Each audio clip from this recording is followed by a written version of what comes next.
Joe, tu es trop bête. Wallahi, man, je suis fan de ta gamme, tu es un bâtard. Hein? Non, Wallahi, man, Joe, tu es un maudit. Et tu sais que... Hein? Est-ce que... Attends. Je vais te donner l'an pour ça, faut faire Atalakou là. Mais c'est Atalakou qui est là. Mais faut bien faire. Non, en Côte d'Ivoire, dans Atalakou, on insulte les gens, des fois on les frappe même. Des fois, tu peux être dans un quartier, on te gifle, on dit j'aime ta gamme. Non, tu as tué. Ça dit RTI, ils ont envoyé le Libanais, puis ils t'ont envoyé toi. Vraiment, il ne sait pas si on se l'a payé cette année. Ouais. Clientelex, mesdames et messieurs. Waouh. Faut rien. Il m'a demandé 50 000 pour faire ça. Je lui ai donné 30 000. Il dit bon, après, c'est 20 000 d'injures qu'il a ajouté. Bonsoir, Abidjan. Bonne année, l'argent à tous. C'est ça le plus important. Le reste, là, on s'en fout. Voilà, moi, je me présente pour ceux qui ne me connaissent pas. Je suis Clientelex.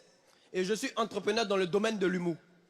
C'est pas pareil avec un humoriste. Parce qu'un humoriste doit forcément faire rire. Or, souvent, même ton ami que tu connais, pour le faire rire, c'est compliqué. À plus forte raison, quelqu'un que tu ne connais pas. Le gars, même, il est réel, tu ne sais même pas si ça fait 3 semaines, il n'a pas commencé. C'est toi, tu as fait te jouer les ramatoulaïs. Il est capable de dire, quitte là, ton maudit. Or, quand tu es entrepreneur, quand tu investis dans quelque chose, souvent, ça peut prendre, souvent, ça peut ne pas prendre. Donc, moi, aujourd'hui, dans mon passage, si vous ne riez pas beaucoup, dites-vous que c'est l'entrepreneuriat. Ça peut marcher comme ça ne peut pas marcher. Voilà. Donc, avant d'être entrepreneur, je suis abobolais. Mais pas n'importe quel abobolais. Je suis abobolais de Père, de Fils et de Saint-Esprit. Oui, oui, je viens d'Abobo. Et pour ceux qui ne connaissent pas Abobo, les gens ont tendance à dire que non, Abobo, c'est la violence, c'est le vol, c'est criminel. Bon, aujourd'hui, je vais vous dire toute la vérité. Tout ce que ces personnes racontent sur Abobo, eh bien, c'est vrai. Ouais, c'est vrai. Mais est-ce que vous connaissez Atekoubé? Bon, pour ceux qui ne connaissent pas Atekoubé, en fait, Atekoubé, c'est une petite commune qui est entre Adjamé et Yopougon. La commune est tellement petite qu'ils sont 6 dans la commune. Bon, plus le maire, ça fait 7, mais comme lui, il n'habite pas là-bas, il habite à Cocody, donc ils sont 6. Et tellement la commune est petite, les gars ne peuvent pas aller au bout de leurs idées, sinon l'idée sort de la commune. Donc même pour se saluer, il y a un qui dit ça, et puis l'autre, il court, quand il vient, il bloque, il dit lui. Sinon, ça peut passer par là, il faut qu'on parle, mais pas qu'on fout. Mais en termes de vol, est-ce que vous connaissez Atekoubé? Je vous jure que si le vol était une religion, Atekoubé, ça allait être la Mecque. C'est là-bas, ils allaient partir faire leur pèlerinage. Parce que les gars, ils sont forts. Les gars, ils sont capables de te voler. Puis toi, tu es capable de dire, Joe, les gars, c'est trop facile, reprenez, il n'y a rien vu dedans.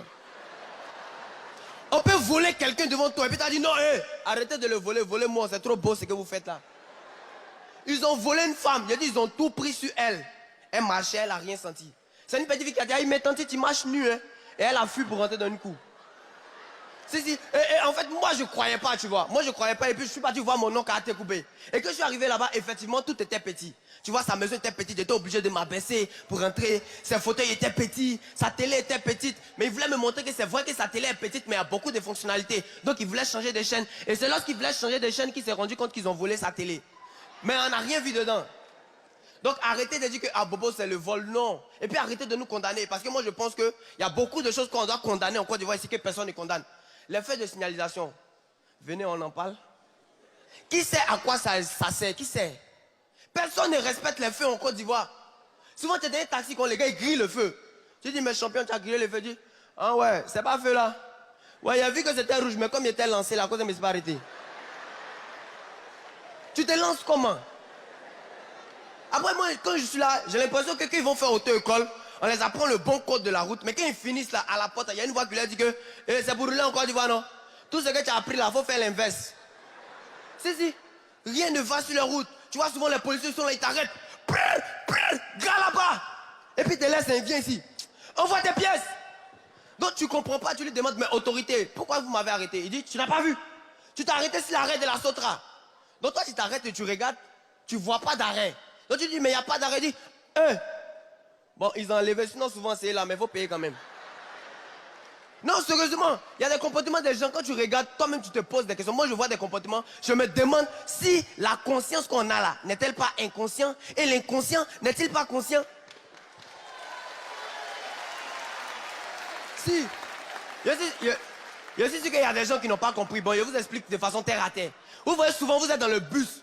Il y a une voix qui vous dit de payer le ticket. Ça, c'est votre conscience. Elle ne veut pas votre bien. Elle veut que vous dépensez.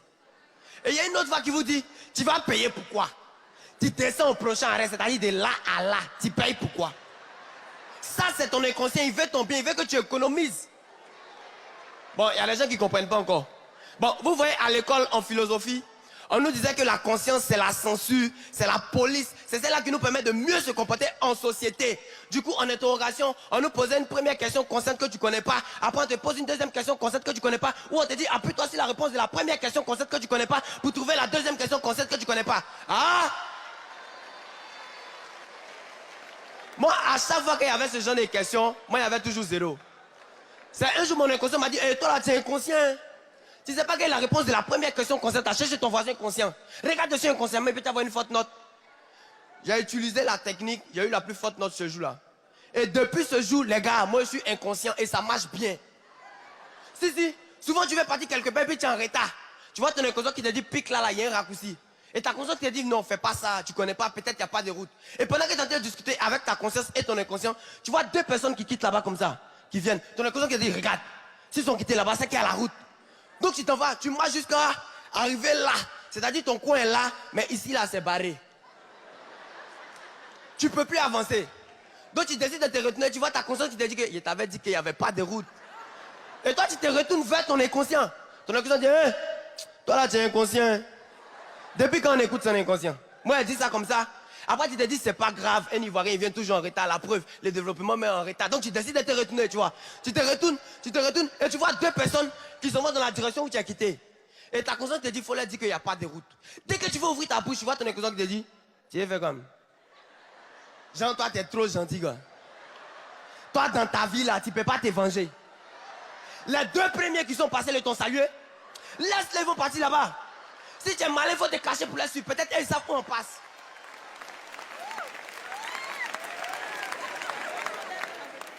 Et effectivement, tu te caches pour les suivre. Arrivé là-bas encore, ici est barré, tu te retournes. Tu vois, ton inconscient t'aide à marcher, transpirer beaucoup. Tu vois, même souvent quand vous êtes en voiture et puis il y a les embouteillages. Ton inconscient te dit, pique là, il n'y a plus d'embouteillage. Et effectivement, tu piques, il n'y a plus d'embouteillage. Après, si tu es seul, ça va. Mais les gars qui sont derrière toi, ils ne te connaissent même pas ni d'Adam, ni d'Ève, ni de Mahomet, et puis ils te suivent. Après, ton inconscient dit, il ne faut pas te montrer que tu ne connais pas la route, mets ton épaule sur la portière. Tu mets ton épaule et puis tu mets la musique à fond. Les gars ils sont tellement à l'aise qu'ils te dépassent. Tu les dépasses, ça devient un rallye, vous vous dépassez. Et arrivé devant, il y a un caniveau, vous ne pouvez plus avancer. Et tu vois ta conscience qui te dit descends de la voiture, il faut leur dire que tu ne savais pas qu'il n'y a pas de route. Dès que tu veux descendre, ton conscience dit tu sais faire quoi? Eux-mêmes ils ne voient pas qu'il n'y a plus de route. S'ils sont fâchés, ils n'ont qu'à sauter. Sérieusement, moi je vous invite en 2022 d'être beaucoup inconscient. Ça va beaucoup vous aider. Et pour être inconscient, c'est pas compliqué, c'est très simple. Il faut savoir qu'il y a 2 types d'inconscients. Il y a l'inconscient qui sait qu'il est inconscient et il y a l'inconscient qui ne sait pas qu'il est inconscient. L'inconscient qui sait qu'il est inconscient, c'est les gars qui travaillent à la CEE. C'est-à-dire, il se réveille un matin comme ça. On coupe le courant où aujourd'hui là? À Bobo? Non, à Bobo, ils ont trop de problèmes. On partit à Cocody là-bas. Ou on ne klaxonne pas l'arrivée à Goff. Et tu vois qu'il arrive là-bas, il coupe le courant. Après lui, il se demande pourquoi il a coupé. Il allume. Après, il se demande pourquoi. Il coupe, il allume, il coupe, il allume, il coupe, il allume. Jusqu'à 18h. Et quand il finit, il dit voilà, on a fait une bonne journée aujourd'hui, on a grillé télévision des gens, gâté télé. Là, ça va. Demain, on coupe vers Koumassi là-bas. Je vous invite vraiment à devenir inconscient. Même en amour, ça marche, tu vois. Souvent, tu veux draguer une fille comme ça. Ta conscience dit non, va pas là-bas, c'est pas ta catégorie. Et puis ton inconscient dit va, il y a comme tes souliers, les fonds, va. Et quand tu dis non, ta conscience dit non, va pas. Et puis il soulève tes épaules, il te dépose devant elle et puis il disparaît. C'est là que tu te rends compte que tes ongles ont poussé, pourtant tu as coupé ça matin. Moi-même, je ne sais même pas ce qui m'a envoyé ici. Mais... Tandis que tu es joli, hein. Dans mon savon, il y a boire de l'eau. Tu vois, pour éviter d'avoir honte, moi je ne cherche pas de femme. Et puis après, ma conscience me dit qu'en amour, mes modèles, c'est mon papa et ma maman. Bon, après, quand moi je les regarde, j'ai l'impression que c'est un mariage inconscient, quoi. Oui, ça existe, un mariage inconscient. Souvent, vous êtes à la maison.